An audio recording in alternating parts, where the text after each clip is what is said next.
Ano ba ang crypto buy and sell at paano tayo kikita or paano yung buy low sell high sa crypto trading? Okay, kung handa na kayo, let's go. Open natin ang ating Gate.io sa inyong mobile, sa inyong mga cellphone. So kunyari dito tayo sa Bitcoin, itap natin yung Bitcoin, then itap natin yung trade, and then itap natin itong candlestick.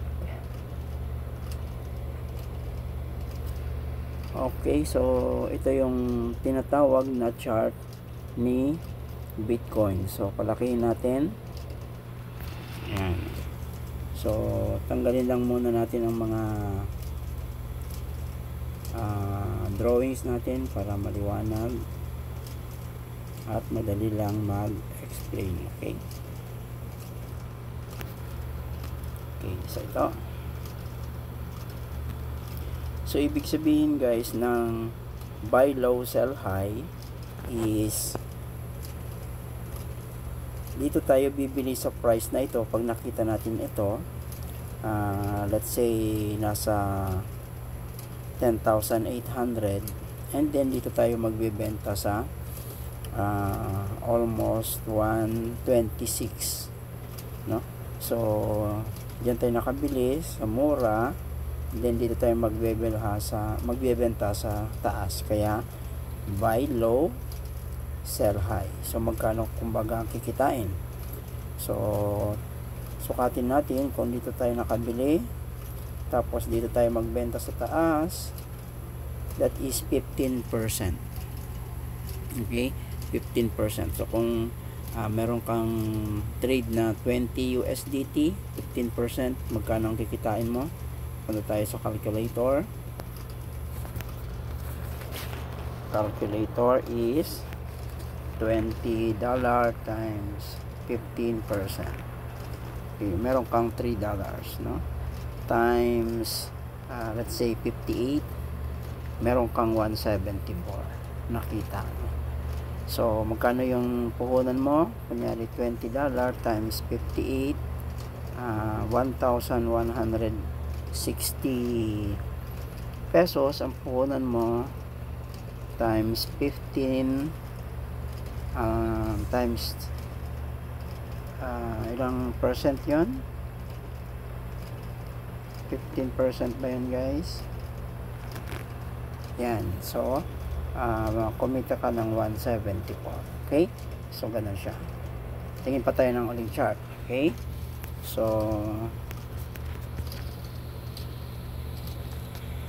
yan yung chart ni Bitcoin. Hanap tayo ng ibang chart, then open natin ulit si Gate.io, and then hanap tayo ng kunyari si BNB or Binance, or sige si Ethereum. Tap natin ulit yung candlestick, palakihin natin. Okay, so ganito siya guys, no? So Ethereum, ayan, maganda yung kanyang chart, no? So dito ka nakabili, and then kung dito ka nakapagbenta, dito ka nakabili, dito ka nakapagbenta, dito ka nakabili, dito ka nakapagbenta. Okay, so ganun siya guys. So buy low sell high. So tingnan natin kung magkano ang possible na income. Sukatin natin. So kung dito ka nakabili at dito ka nakapagbenta, 82% guys. Wow, no? So ganun siya, no? 82%. Then dito ka ulit nakabili, dito ka nakapagbenta, 41%, 40%, no? So 80, then 41, 20% na. Then dito ka ulit nakabili, then dito ka nakapagbenta guys, that is 20%. Okay, so dito ka nakabili, dito ka nakapagbenta 12%. Okay, so magkano yun, no? So kung susukatin mo 80, so malaki-laki yun. Kung dito ka nakapag-trade sa 8, napakalaki na yung kinita mo, guys. That is almost kung 20 pesos, almost 100%. Subukan natin, no? Kung dito ka nakabili, then kunyari dito, that is 132%, guys, no? So 132% kung sa calculator,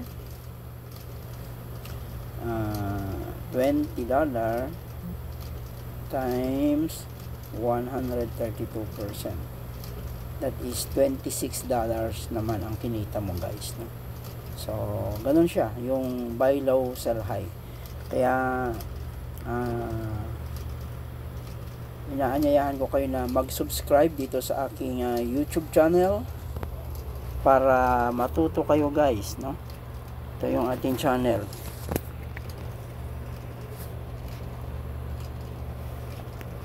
Ayan, so mag-subscribe kayo sa ating YouTube channel para mapanood nyo yung mga tinuturo ko at matuto kayo dito sa pag-crypto trading, guys. So suportahan nyo kung nandito pa kayo, bago kayo, mag-subscribe na kayo, guys. Nandito lang banda yung subscribe button para madagdagan yung ating 88 subscribers at meron na tayong 20 na upload na video, pang 21 ito.